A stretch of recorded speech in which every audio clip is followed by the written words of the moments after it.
21-year-old recent Bellevue University graduate dead at the hands of a suspected drunk driver in late January.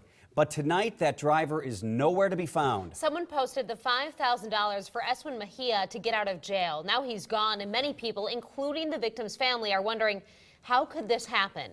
Senior reporter Jake Wazakowski went in search of answers today. Jake?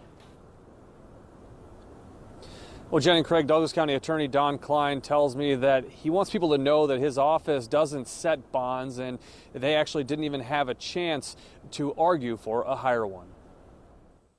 Multiple systematic failures. That's what County Attorney Don Klein believes allowed a suspected drunk driver, 19-year-old Eswin Mejia, to get out of jail and disappear.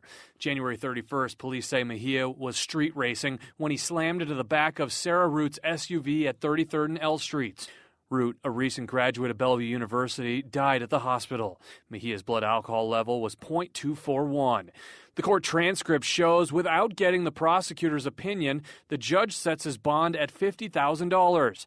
Mejia posts $5,000 to get out of jail and hasn't been seen by police since. To say he wasn't a flight risk, obviously they were very wrong. My lawyer informed him of the horrific actions that took place here that caused this death of Sarah Root.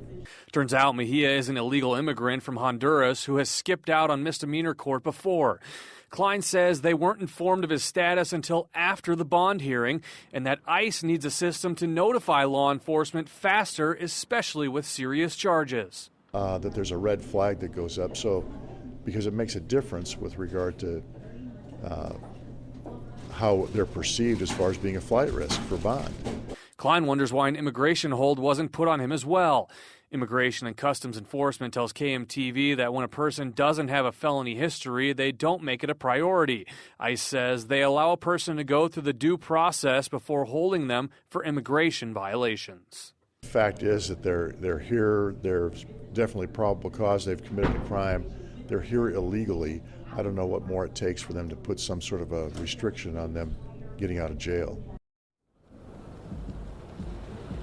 Mejia is supposed to have a preliminary hearing on Friday as to whether he'll show up. Obviously, probably not going to, but it is still a little bit of confusion as to who is supposed to initiate figuring out if a person is an illegal immigrant. I did ask Douglas County Attorney Don Klein if he thinks that Mejia is still in the country. He says that there's a lot of effort going on to try to track him down and wouldn't say for certain.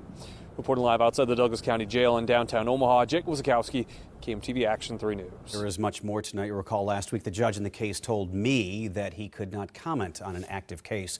Lawmakers are responding today to Mejia's disappearance. Nebraska U.S. Senator Ben Sasse released this statement, quote, "As parents, Melissa and I are heartbroken for the victim's family. She deserves justice. Government should do fewer things, but those more urgently. And this is especially true with respect to restraining evil and violence. Here, government at multiple levels failed miserably and should be held accountable. Government at all levels should enforce the laws currently on the books."